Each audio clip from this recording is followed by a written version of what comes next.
आणि जे पुस्तकात मला वाक्य आवडलं त्याने मी कुठल्या जागी वा वागू नका जोपर्यंत ध्येय प्राप्त होत नाही ते वाक्य आवडलं, कारण की उठा जागे व्हा म्हणजे आपलं जे स्वप्न आहे ते प्राप्त होत नाही तोपर्यंत आपण लढतच राहायचं, किती पण नापासून पण ते करत राहा, मागा घेऊच नाही. हे वाक्य मला असं शिकवलं.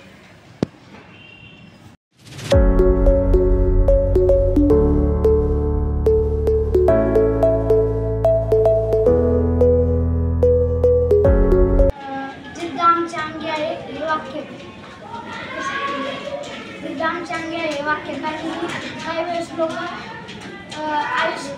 नशिबाला नशिबाला दोष देतात.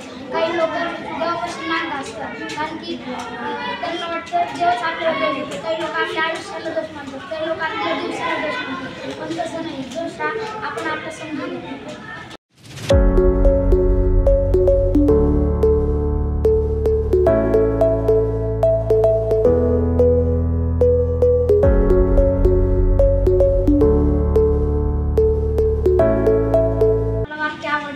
कधीच कोणाला अवलंबून नाही राहायचं, कारण की आपण जर दुसऱ्याला अवलंबून राहिलो की आजचं काम उद्याचं काम असं करत राहील. त्यामुळे कोणावर अवलंबून नाही राहायचं, कारण की समोरचा आपल्याला कधीच प्रतिसाद करू शकत नाही, कारण की त्याला भीती असते तर हा आपल्यापेक्षा देखील मोठा होऊ शकतो. बस कर.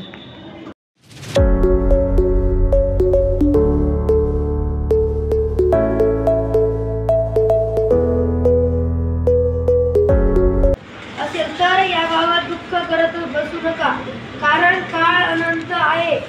वारंवार प्रयत्न करा व सतत प्रयत्नाच्या दिशेने पाऊल टाका. सतत कर्तव्य करीत राहा. आज नाही तर उद्या तुम्ही नक्कीच यशस्वी व्हाल. उठा जागे व्हा, थांबू नका जोपर्यंत ध्येय प्राप्त होत नाही.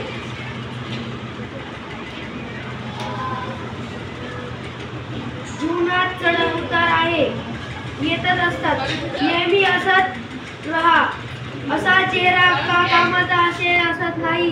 अहंकारापासून तितकेच सावध राहा जितके एखाद्या पिसळलेल्या कुत्र्यापासून सावध राहतात. प्रत्येकाच्या क्षणाच्या व संधीचा उपयोग करून द्या. प्रगतीचा मार्ग फाटकोपर आहे आणि काळ वेगाने पुढे जात आहे, म्हणून आपल्याला संपूर्ण आत्मबळे कामाला लागोत, तेव्हाच तुम्ही ध्येय टाकू शकाल.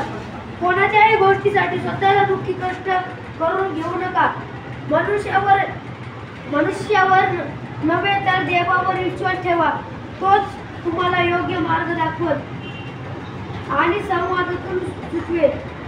स्वतःच्या मनाला नेहमी कामातून गुंतवून ठेवा. त्याला रिकामे राहू देऊ नका. जीवन गांभीर्याने जागा तुमच्या समोर आत्मिक महान